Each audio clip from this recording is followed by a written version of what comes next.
Hello friends, good morning. Super Kanmani സീരിയലിന്റെ ഇന്നത്തെ എപ്പിസോഡിന്റെ റിവ്യൂലേക്ക് എല്ലാവർക്കും സ്വാഗതം. അങ്ങനെ കൺമണി തന്നോട് ഇഷ്ടമാണെന്ന് പറയാതെ ഞാൻ ഇവിടുന്ന് പോകില്ലെന്ന് വാശി പിടിച്ചു നിൽക്കുന്ന വരുണിനോട് കൺമണി കെഞ്ചുന്ന പോലെ പറയുന്നുണ്ട്, ദയവ് ചെയ്ത് എന്നെ നാണം കെടുത്താതെ ഇവിടുന്ന് പോവാൻ. അപ്പൊ വരുണും പറയാ, എന്നെ നാണം കെടുത്താതിരിക്കണമെങ്കിൽ കൺമണി പറ, എന്നെ ഇഷ്ടമാണെന്ന് പറ, അല്ലാതെ ഞാൻ ഇവിടുന്ന് പോവില്ല. തുടർന്ന് വരുണാണെങ്കിൽ ഒരു പാട്ടൊക്കെ വെച്ച് കാച്ചുന്നുണ്ട്, എന്റെ എല്ലാം അല്ലേ എന്ന് പറഞ്ഞ പാട്ടൊക്കെ. ഇതൊക്കെ കേട്ട് സ്റ്റാഫ്സ് എല്ലാം ഒന്നടങ്കം കൂട്ടച്ചിരിയാണ്. കൺമണിക്കാണെങ്കിലും ഈ വരുണിനെ കൊണ്ട് ശരിക്കും നാണക്കേടാവുന്നുണ്ട്. അങ്ങനെ വരുണിനെ ഇനി എന്ത് ചെയ്യണമെന്നറിയാതെ ആകെ വീർപ്പ് മുട്ടി നിൽക്കുന്ന സമയത്താണ് ദേവജി അങ്ങോട്ടേക്ക് കടന്നു വരുന്നത്. വരുണിന്റെ പാട്ടും കൂത്തും ഒക്കെ കേട്ടിട്ട് ദേവജി വന്നിട്ട് ചോദിക്കുന്നുണ്ട്, എന്താ സംഭവം കൺമണി? അപ്പൊ കൺമണി ദേവജിയെ അറിയിക്കും, സർ, ഇയാള് രാവിലെ തൊട്ട് എന്റെ പുറകെ കൂടിയതാ. വല്ലാത്ത ശല്യമാണ് ഇയാളെ കൊണ്ട്. എന്നെ സമൂഹത്തിൽ തരം താഴ്ത്താൻ വേണ്ടി ഇറങ്ങി തിരിച്ചിരിക്കുക. അവസാനം ഇപ്പൊ ഓഫീസിലേക്ക് വന്നു. എന്നാൽ കൺമണി എന്നെ ഇഷ്ടമാണെന്ന് പറയാതെ ഞാൻ ഇവിടുന്ന് പോകില്ലെന്ന് തന്നെ വരുണും പറയുന്നത് കേട്ടിട്ട് ദേവജിക്ക് അങ്ങോട്ട് ദേഷ്യമാവുന്നുണ്ട്. ഇതിനിടയിൽ വരുണാണെങ്കിൽ ദേവജിയോടും കൺമണിയോടും ഒന്ന് പറയുന്നുണ്ട്, എന്നെ ഇഷ്ടമാണെന്ന് പറയാൻ. സാറ് പറഞ്ഞ കൺമണി ഉറപ്പായിട്ടും കേൾക്കും. എന്നെ ഒന്ന് കല്യാണം കഴിക്കാൻ പറയുന്നേ. ഉടനെ ദേവജി ചോദിക്കുന്നുണ്ട്, അത് പറയാതെ താൻ പോവില്ല? ഇല്ലെന്നും ഞാൻ അതിനു വേണ്ടിയാണ് ജീവിക്കുന്നത് തന്നെ. ഭൂമിയിലെ എന്റെ അവതാര ഉദ്ദേശം തന്നെ കൺമണിയെ കെട്ടാൻ വേണ്ടിയാ. എനിക്ക് കൺമണിയെ കെട്ടണം എന്ന് തിരിച്ച് മറുപടി കൊടുക്കുന്നുണ്ട് വരുൺ. അപ്പൊ ദേവജി വീണ്ടും ചോദിക്കുകയാണ്, അപ്പൊ കൺമണി പറയാതെ നീ ഇവിടുന്ന് പോവില്ല അല്ലേ?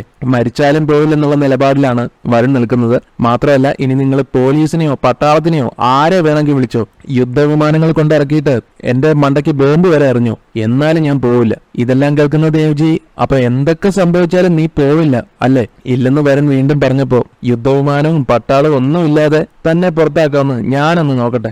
ഇതും പറഞ്ഞ് നമ്മുടെ ദേവജി വരുണിനെ ചെവിക്ക് പിടിച്ച് പുറത്താക്കുകയാണ്. വരുണാണെങ്കിലും വേദന എടുത്ത് അലറി കരഞ്ഞുകൊണ്ടാണ് ദേവജിക്കൊപ്പം പോകേണ്ടി വരുന്നത്. സ്റ്റാഫ്സിനൊക്കെ ഈ രംഗം കണ്ടിട്ട് ചിരി അടക്കാനേ കഴിയുന്നില്ല.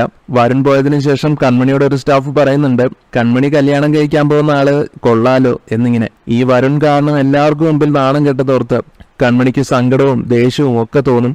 ശ്രീദേവി ആണെങ്കിലും ഇപ്പൊ നടന്ന കാര്യങ്ങളെല്ലാം കുറച്ചങ്ങോട്ട് മാറി നിന്നിട്ട് വീഡിയോ ആയിട്ട് എടുക്കുന്നുണ്ടായിരുന്നു. അതിനുശേഷം കാണിക്കുന്നത് മാനസയെ വരുൺ വിളിക്കുന്നുണ്ട്. മാനസ ഫോൺ എടുത്തിട്ട് കാര്യങ്ങളൊക്കെ എന്തായെന്ന് ചോദിക്കുമ്പോ, കാര്യങ്ങൾ എന്തായിരുന്നു, ഇനി എന്താവാന്? മാനസ പറഞ്ഞതിനേക്കാളും ഞാൻ ഉദ്ദേശിച്ചതിനേക്കാളും കാര്യങ്ങൾ ഗംഭീരമായിട്ടുണ്ട്. ഞാൻ ഓഫീസിൽ ഇടിച്ചു കയറി അവളെ എങ്ങനെയൊക്കെ നാണം കെടുത്താമോ അതുപോലെയൊക്കെ അങ്ങ് അഭിനയിച്ച് തകർത്തു. ഇത് കേട്ട് മാനസയ്ക്ക് സന്തോഷമാവുന്നുണ്ട്. തുടർന്ന് വരുൺ പറയും, എന്റെ അഭിനയം കണ്ടേ എനിക്ക് തന്നെ എന്റെ തോളിൽ തട്ടി അഭിനന്ദിക്കണമെന്ന് തോന്നി. അല്ല, അലിഗയിലെ ആള് അതൊക്കെ ഷൂട്ട് ചെയ്തിട്ടുണ്ടല്ലോ അല്ലേ? അതെല്ലാം കൃത്യമായിട്ട് ഷൂട്ട് ചെയ്തിട്ടുണ്ട് വരുൺ, പൂർണ്ണമായിട്ടും വിഷ്വൽ ആക്കിയിട്ടുമുണ്ട്. അങ്ങനെ പറഞ്ഞു കൊടുക്കുകയാണ് മാനസ. വരുൺ ചോദിക്കുന്നുണ്ട്, ഇനി അടുത്തത് എന്താണ് മാനസയുടെ നീക്കമെന്ന്. ഇനിയാണ് കളി പ്രധാന ഘട്ടത്തിലേക്ക് നീങ്ങുന്നത്. അവൾക്കുള്ള പണി പാരമ്പര്യത്തിൽ തന്നെ കൊടുക്കും വരുൺ. വെറും കൺമണിയായിരുന്ന അവളെ സൂപ്പർ കൺമണിയാക്കിയ പത്രങ്ങൾ തന്നെ അവളെ പറ്റി മാറ്റി എഴുതും. അവളെ തലയിലെടുത്തു വെച്ച ആളുകൾ തന്നെ അവളെ താഴെയിടും. നല്ലത് പറഞ്ഞവര് ഇനി തെറി പറയും.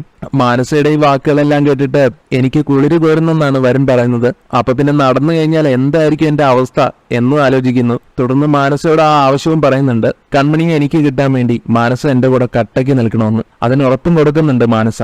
കൃഷിയിൽ നിന്നും കൺമണിയെ അകറ്റാൻ വേണ്ടി എന്ത് തൊട്ടിത്തരത്തിനും ഞാൻ കൂടെ നിൽക്കുമെന്ന് ഏൽക്കുന്നുണ്ട്. പിന്നെ വരുണെ, കാര്യങ്ങളെല്ലാം നമുക്ക് അനുകൂലമാകാൻ പോകുന്ന ദിവസങ്ങളാണ് ഇനി വരാൻ പോകുന്നത്. അവളുടെ അഹങ്കാരത്തിന് നമ്മൾ കൊടുക്കുന്ന അടിയുടെ ശക്തി എങ്ങനെയായിരിക്കുമെന്ന് വരുൺ കണ്ടോ?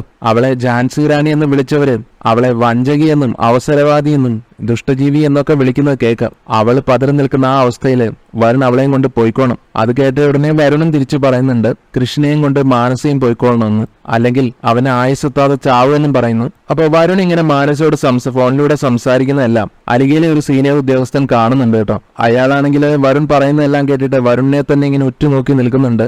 പിന്നീട് ഒട്ടും താമസിച്ചില്ല കാര്യങ്ങളെല്ലാം വന്ന് കൺമണിയെ അറിയിക്കുകയാണ്. ഹരിസാർ പറയുന്നുണ്ട്, ഇതിലെന്തോ ഒരു ചതിയുണ്ട്. സംസാരം വ്യക്തമായിരുന്നില്ല, പക്ഷെ മാനസ എന്ന് ഇടയ്ക്ക് പറയുന്നത് ഞാൻ കേട്ടു. അതുകൊണ്ട് തന്നെ മാനസയോടാണ് സംസാരിച്ചെന്ന് വ്യക്തമാണെന്നും കൂടെ പറയുമ്പോ ഇതൊക്കെ കേട്ട് വല്ലാത്ത ദേഷ്യം തോന്നുകയാണ് ദേവജിക്കും കൺമണിക്കും ഒക്കെ മാനസയോട്.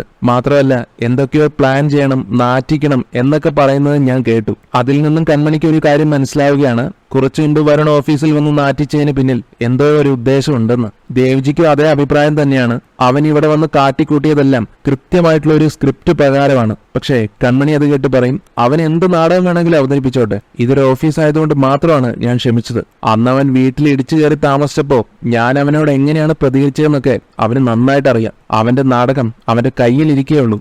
കൺമണി ഇങ്ങനെ വാശിക്ക് പറയുന്നുണ്ടെങ്കിലും ദേവ്ജി കൺമണി ഉപദേശിക്കുന്നുണ്ട്, ചില കാര്യങ്ങളൊക്കെ നമ്മൾ നിസ്സാരമായിട്ട് കണ്ടേക്കാം, പക്ഷെ ഏതെങ്കിലും ഒരു അവസരത്തിൽ അത് നമ്മൾക്ക് നേരെ തിരിഞ്ഞു വരും. ഇന്ന് ഈ ഓഫീസിൽ അവൻ കടന്നു വരണമെന്നുണ്ടെങ്കിൽ അത് കൺമണിയെ കല്യാണം കഴിക്കുന്നതിനപ്പുറം അവന്റെ അഭിനയം ഇവിടെ പലരും കാണണമെന്ന് ഉദ്ദേശിച്ചിട്ട് അതിനാണ് അവൻ ഈ പെർഫോമൻസ് ഒക്കെ കാഴ്ചവെച്ചത്. പിടിച്ചു പുറത്താക്കിയപ്പോ അവൻ വളരെ ഈസി ആയിട്ട് പോവുകയും ചെയ്തു. അതിനർത്ഥം എന്താ? അവൻ ഉദ്ദേശിച്ചത് നടന്നു എന്ന.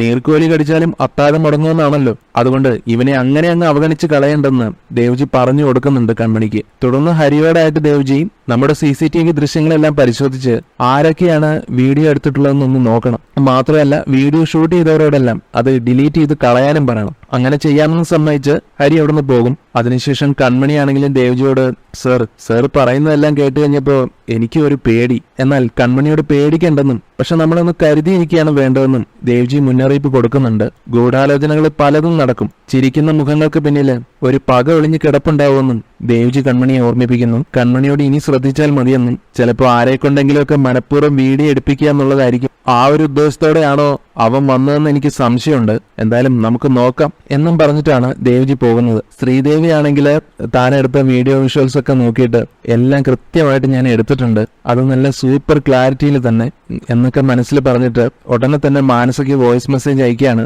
മാഡം, ഞാൻ ആ വീഡിയോ ഭംഗിയായിട്ട് എടുത്തിട്ടുണ്ട്, അതും നല്ല HD ക്വാളിറ്റിയിൽ. അതൊക്കെ ഞാൻ മാഡത്തിന് അയച്ചിട്ടുമുണ്ട്. പിന്നെ മാഡം, മുൻപ് ഞാൻ എടുത്തൊരു വീഡിയോ കൺമണി പിടികൂടിയതാ, അതുകൊണ്ട് എനിക്ക് എല്ലാ സുരക്ഷിതത്വവും തരണം. മാനസയ്ക്ക് അങ്ങനെ വോയിസ് മെസ്സേജ് കൊടുത്തിട്ട് കൺമണിയോടുള്ള ആ ഒരു പ്രതികാരത്തിലാണ് ശ്രീദേവി പിന്നെ അങ്ങോട്ട് നിൽക്കുന്നത്. തന്റെ മുഖമൊക്കെ തടവി, കൺമണി, നീ അന്ന് എന്നെ തല്ലിയ തല്ല് ഞാൻ തിരിച്ചു തരാൻ പോകുന്നത് എങ്ങനെയാണെന്ന് നീ കണ്ടോ എന്നൊക്കെ ചിന്തിച്ചിട്ടാണ് നിൽക്കുന്നത്.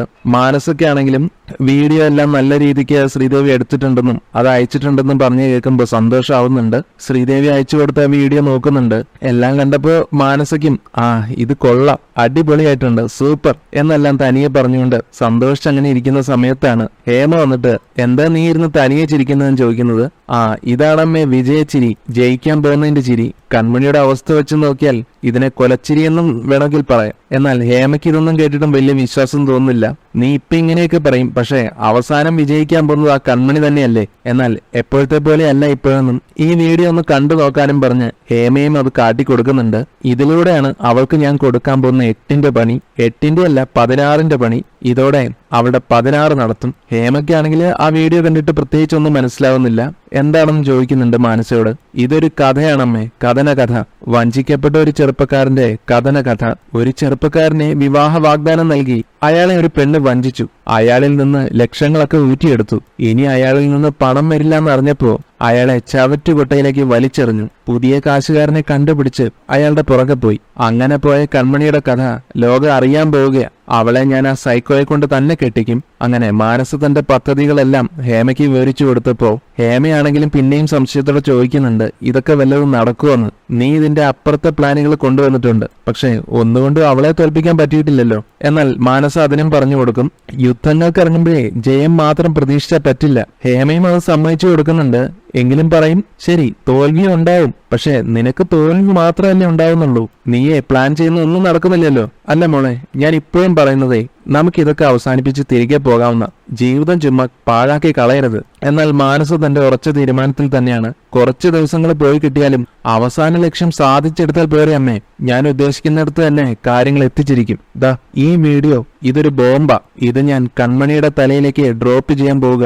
അവൾ അതിൽ കഷ്ണം കഷ്ണമായി ചിന്നിച്ചിതറും.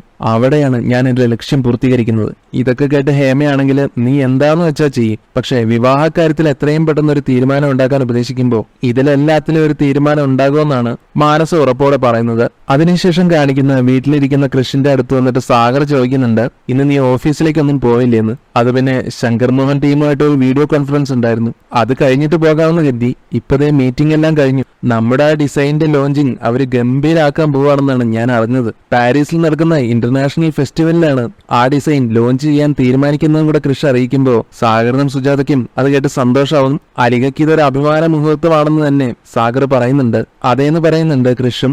പിന്നെ അവരെന്നോട് ഒരു കാര്യം കൂടെ പറഞ്ഞു, ആ ഡിസൈനർ ആ ഫംഗ്ഷനിൽ ഒരു ഗസ്റ്റ് ആയിരിക്കുമെന്ന്. കൺമണിയെ ഉദ്ദേശിച്ചാണ് കൃഷ് അങ്ങനെ പറഞ്ഞതെന്ന് മനസ്സിലാക്കുന്ന സുജാത, കൺമണി എന്തിനാ പാരീസിലേക്കൊക്കെ പോകുന്നത്, നീയോ സാഗറോ പോയാ പോരെ, അത് മതിയെന്ന് പറയുന്നുണ്ട്. എന്നാൽ സാഗർ സുജാതയോട് ചോദിക്കും, അതെങ്ങനെ ശരിയാവും സുജു, അവരാവശ്യപ്പെട്ടിരിക്കുന്ന കൺമണിയാണ്. അത് മാത്രമല്ല, കൺമണിയാണല്ലോ അത് ഡിസൈൻ ചെയ്തിരിക്കുന്നത്. കൺമണിക്ക് അർഹതപ്പെട്ടതാണ് ആ സീറ്റ്. മാത്രമല്ല, അവള് കൺമണിയായിട്ടല്ല, നമ്മുടെ റെപ്രസെന്റേറ്റീവ് ആയിട്ടാണ് അവിടേക്ക് പോകുന്നത്. എന്നാൽ സുജാതയ്ക്ക് അത് ഒട്ടും ഉൾക്കൊള്ളാൻ സാധിക്കുന്നില്ല. കാര്യമൊക്കെ ശരിയായിരിക്കാം, പക്ഷെ കൺമണിക്ക് വരും നിങ്ങളിൽ ആരെങ്കിലും പോയാൽ മതി, അല്ലെങ്കിൽ മാനസ പോട്ടെ, അതാണ് എന്റെ ആഗ്രഹം. കൃഷ്ണത് കേട്ട് ദേഷ്യം വരുന്നുണ്ട്. അല്പം ചൂടായിക്കൊണ്ട് തന്നെ ചോദിക്കുന്നുണ്ട്, മാനസ പോകണമെന്നോ? മാനസ എങ്ങനെ പോകും? അച്ഛ, ഈ അമ്മയ്ക്ക് ഇത് എന്താ പറ്റിയത്? അമ്മയ്ക്കൊന്നും അറിയാത്ത പോലെയാണല്ലോ സംസാരം. എന്നാൽ എനിക്കെല്ലാം അറിയാമെന്നും അതുകൊണ്ട് തന്നെയാണ് ഞാൻ ഇങ്ങനെയൊക്കെ സംസാരിച്ചതെന്നും പറയുകയാണ് സുജാത. മാനസയെ മനഃപൂർവ്വം താഴ്ത്തി കെട്ടിയിട്ട് കൺമണിയെ ഉയർത്തിക്കൊണ്ട് വരികയാണ് നിങ്ങളൊക്കെ ചെയ്യുന്നത്. എന്നാൽ സുജാതയുടെ ആ വാക്കുകൾ കേട്ട് സാഗർ സുജാതയ്ക്ക് മനസ്സിലാക്കി കൊടുക്കുന്നുണ്ട്, കഴിവില്ലാത്ത ഒരാളെ ആരൊക്കെ ഉയർത്തി കെട്ടിയാലും അയാൾ താഴെ തന്നെ വരും. പക്ഷെ കഴിവുള്ള ഒരാളെ നമ്മൾ എത്ര തടഞ്ഞു വെച്ചാലും അയാൾ ഉയരത്തിലെത്തുകയും ചെയ്യും. ഇതിൽ നിന്നും മാനസിക കഴിവില്ല എന്നാണോ നിങ്ങൾ പറഞ്ഞു വരുന്നതെന്ന് ചോദിക്കുന്നുണ്ട് സുജാത. കൃഷ് ആണെങ്കിൽ ദേഷ്യം മൂത്തിട്ട് പറയുന്നുണ്ട്, ആ മാനസിക്ക് പലതിനും കഴിവ് കൂടിപ്പോയി, അതാണ് കുഴപ്പമെന്ന്. എന്തായാലും ഇതിന്റെ പേരിൽ ഒന്നും രണ്ടും പറഞ്ഞ് സുജാതയും കൃഷും തമ്മിൽ വഴക്ക് കൂടുന്നുണ്ട്. മാനസിയെ കൃഷി ഇങ്ങനെ തരം താഴ്ച സംസാരിക്കുന്നത് കേട്ടിട്ട് അവള് നിന്റെ ഭാര്യയാകാൻ പോകുന്നവളാണെന്ന് സുജാത പറഞ്ഞു കൊടുക്കുമ്പോ എന്ന് ആര് പറഞ്ഞെന്ന് തിരിച്ച് ചോദിക്കുന്നുണ്ട് കൃഷ്. എന്നാൽ അത് കേട്ട് സുജാതയ്ക്ക് ആകെ പരിഭ്രമമാവുന്നു. ആര് പറഞ്ഞെന്നോ? കൃഷ്, നീ കൂടുതൽ കളിക്കല്ലേ. സാഗർ, ഇവൻ ഇത് എന്തൊക്കെയാ ഈ പറയുന്നേ? അതേസമയം കൃഷ് സാഗറിനോടും സുജാതയോടുമായിട്ട്, അമ്മേ, അച്ഛ, ഞാൻ 1000 തവണ പറഞ്ഞിട്ടുണ്ട് എനിക്ക് മാനസയെ ഇഷ്ടമല്ലാന്ന്, എനിക്ക് കൺമണി മതി. ഇത്രയും കേൾക്കുന്നതും സുജാത ആകെ ഇമോഷണൽ ആവുന്നുണ്ട്. സുജാത കരഞ്ഞുകൊണ്ട് അപേക്ഷിക്കുന്നുണ്ട്, ഞങ്ങളുടെ മനസ്സ് വെറുതെ വേദനിപ്പിക്കരുതെന്ന്. എന്നാൽ കൃഷ് തിരിച്ച് അങ്ങോട്ടൊരു ചോദ്യം ചോദിക്കും, അപ്പൊ എന്റെ മനസ്സ് വേദനിച്ച നിങ്ങൾക്ക് കുഴപ്പമില്ലെന്നാണെന്നോ? അമ്മേ, കല്യാണം നിർബന്ധിച്ചിട്ടില്ല, ഇഷ്ടപ്പെട്ടിട്ടാണ് നടത്തേണ്ടത്. എനിക്കിഷ്ടം കൺമണിയോടാ. അമ്മയുടെയും അച്ഛന്റെയും ഒക്കെ ഉള്ളിൽ കൺമണിയോട് ഇഷ്ടമുണ്ടെന്നും എനിക്കറിയാം. എന്നാൽ സുജാത പറയുന്നുണ്ട്, അവള് നമ്മുടെ ഒരു സ്റ്റാഫ് അല്ലേ, അങ്ങനെ ഒരു ഇഷ്ടം മാത്രമേ ഉള്ളൂ എന്ന്. ആ പറഞ്ഞത് കേൾക്കുമ്പോൾ കൃഷി ഓർമ്മിപ്പിക്കുന്നുണ്ട്, അമ്മയുടെയും അച്ഛന്റെയും കൃപയുടെയും ഒക്കെ ജീവൻ രക്ഷിച്ച ആളാണ് കൺമണിയെന്ന്. പക്ഷെ അപ്പോഴും സുജാത തന്റെ സ്റ്റാറ്റിൽ തന്നെ ഉറച്ചു നിൽക്കുകയാണ്. അവള് ജീവൻ രക്ഷിച്ചെന്ന് വിചാരിച്ച് പകരം തിരിച്ച് അവൾക്ക് ജീവിതം കൊടുക്കണമെന്നാണോ നീ പറയുന്നത്? അതേന്ന് തന്നെയാണ് കൃഷി അതിനും മറുപടിയായിട്ട് പറയുന്നത്. എന്തായാലും ഇവർ രണ്ടുപേരും ചേർന്ന് കിടന്ന് തർക്കിക്കുന്നത് കാണുമ്പോൾ സാഗർ അതിനിടയിൽ ഇടപെട്ടുകൊണ്ട് രണ്ടുപേരോടും ശാന്തരാവാൻ പറയും. വെറുതെ ആവശ്യമില്ലാത്ത ഒരു തർക്കം വേണ്ടെന്നും കൂടെ പറയുമ്പോൾ, ഇത് ആവശ്യമുള്ള തർക്കം തന്നെ അച്ഛാ. അച്ഛനും അമ്മയും കൂടെ സംസാരിക്കണം, എന്നിട്ടേ എനിക്ക് അനുകൂലമായ ഒരു തീരുമാനം എടുക്കണം. എനിക്ക് കൺമണിയെ വിവാഹം ചെയ്തു തരണം. ഇങ്ങനെയും പറഞ്ഞിട്ടാണ് ദേഷ്യത്തോടെ കൃഷി പോകുന്നത്. സുജാതയാണെങ്കിൽ കൃഷിന്റെ ഈ നിലപാട് കാണുമ്പോൾ കരഞ്ഞു പോകുന്നു. സാഗർ സുജാതയെ ആശ്വസിപ്പിക്കുന്നുണ്ട്, കണ്ണീരൊക്കെ തുടച്ചു കൊടുക്കുന്നുണ്ട്. നീ ഇങ്ങനെ തളരരുതെന്നെല്ലാം പറഞ്ഞു കൊടുക്കുമ്പോൾ, തളരുകയല്ല, ഞാൻ മരിച്ചു പോകണമെന്നാണ് ഇപ്പൊ ആഗ്രഹിക്കുന്നത്. പിന്നെ ഞാൻ എന്ത് ചെയ്യണം സാഗർ? നമ്മളെല്ലാവരും കൂടെ നിശ്ചയം നടത്തിയ മനസ്സാ ഇന്ന് കല്യാണം നാളെ കല്യാണം എന്നൊക്കെ ആഗ്രഹിച്ചു നിൽക്കുക. അവളോട് നമ്മൾ എന്ത് പറയും? സാഗർ, ഞാൻ സാഗറിനോട് ഒരു ചോദ്യം ചോദിക്കട്ടെ. സാഗറിന് മനസ്സുകൊണ്ട് ആഗ്രഹം വന്നു തുടങ്ങിയോ കൺമണിയെ മരുമകളായിട്ട് ഇങ്ങോട്ട് കൊണ്ടുവരാൻ? എന്നാൽ സുജാതയുടെ ആ ചോദ്യം കേട്ട് സാഗർ ഒന്ന് ഞെട്ടുന്നുണ്ട്. സുജാതയെ തൃപ്തിപ്പെടുത്താൻ വേണ്ടിയിട്ട് മാനസികമായിട്ട് എൻഗേജ്മെന്റ് കഴിഞ്ഞ സ്ഥിതിക്ക് ഇനി അങ്ങനെ ആഗ്രഹിച്ചിട്ട് കാര്യമില്ല എന്നൊക്കെ പറയുന്നുണ്ടെങ്കിലും സുജാതയ്ക്ക് മനസ്സിലാവുകയാണ് സാഗറിന്റെ മനസ്സിലും കൺമണിയെ തന്നെയാണ് താല്പര്യമെന്ന്. എങ്കിലും കരഞ്ഞുകൊണ്ട് പറയും, സാഗർ, ഇക്കാര്യത്തിൽ സാഗർ എന്റെ കൂടെ നിൽക്കണം. സാഗർ അതിന് ഉറപ്പും കൊടുക്കുന്നുണ്ട്. ഇക്കാര്യത്തിലല്ല, എല്ലാ കാര്യത്തിലും ഞാൻ തന്റെ കൂടെ തന്നെ നിൽക്കും. താൻ എന്റെ ഭാര്യയല്ലേ, തന്റെ എല്ലാ ആഗ്രഹങ്ങളും സാധിച്ചു തരേണ്ടത് എന്റെ കടമയല്ലേ. ഞാൻ ഐസിയിൽ വെച്ച് കൃഷ്ണനെയും കൺമണിയും വിളിച്ച് ചില കാര്യങ്ങൾ സംസാരിച്ചു, പിന്മാറണമെന്നുള്ള അർത്ഥത്തിൽ. അതുകൂടെ സാഗർ ഈ ഒരു അവസരത്തിൽ സുജാതയെ അറിയിക്കുന്നുണ്ട്. പക്ഷെ സുജാത അപ്പോഴും പറയും, നിങ്ങൾ അങ്ങനെയൊക്കെ പറഞ്ഞിട്ടും കൃഷ്ണന്റെ മനസ്സ് മാറുന്നില്ലല്ലോ, അവന് കൺമണിയെ തന്നെ വേണമെന്നാണല്ലോ പറയുന്നത്. ഏതായാലും കൃഷ്ണന്റെ വാശി നീ കൂട്ടരുതെന്നും കൂടെ നിർത്തണം, അതാണ് വേണ്ടത്. തൽക്കാലം അവനെ ഒന്ന് തണുപ്പിച്ച് നിർത്തിയേക്ക്, കാര്യങ്ങളൊക്കെ ഞാൻ നോക്കിക്കോളാം, ബാക്കി കാര്യങ്ങളൊക്കെ നമുക്ക് പിന്നീട് പ്ലാൻ ചെയ്യാം എന്നെല്ലാം പറഞ്ഞ് സുജാതയെ ഒരു തരത്തിൽ ആശ്വസിപ്പിക്കുന്നുണ്ട് സാഗർ. ഇവിടെ അലിഗയിലാണെങ്കിൽ ഹരിസാർ കൺമണിയുടെ അടുത്ത് ചെന്നിട്ട് വീഡിയോ ഷൂട്ട് ചെയ്തവരോടെല്ലാം ഞാൻ ഡിലീറ്റ് ആക്കാൻ പറഞ്ഞിട്ടുണ്ടെന്ന് അറിയിക്കുമ്പോൾ കൺമണിക്ക് അത് കേട്ട് സമാധാനാവും. ഹരിസാറിനോട് താങ്ക് യു പറയും. കൺമണി പേടിക്കണ്ടെന്നും ഞങ്ങളെല്ലാവരും കൂടെ ഉണ്ടെന്നും കൂടെ പറയുന്നത് കേൾക്കുമ്പോൾ കൺമണി അതിനും നന്ദി പറയുന്നുണ്ട് ഹരിസാറിനോട്. പക്ഷേ അതേസമയം തന്നെ വരുണിനെ എനിക്ക് ഒട്ടും പേടിയില്ലെന്നും ദൈവം എല്ലാം കാണുന്നുണ്ടല്ലോ, എന്റെ ഭാഗത്തു നിന്ന് 1% പോലും തെറ്റില്ലെന്ന് ദൈവത്തിനറിയാം. എന്റെ മനസാക്ഷിയോട് ഞാൻ എപ്പോഴും സത്യസന്ധമായിട്ടേ പ്രവർത്തിച്ചിട്ടുള്ളൂ.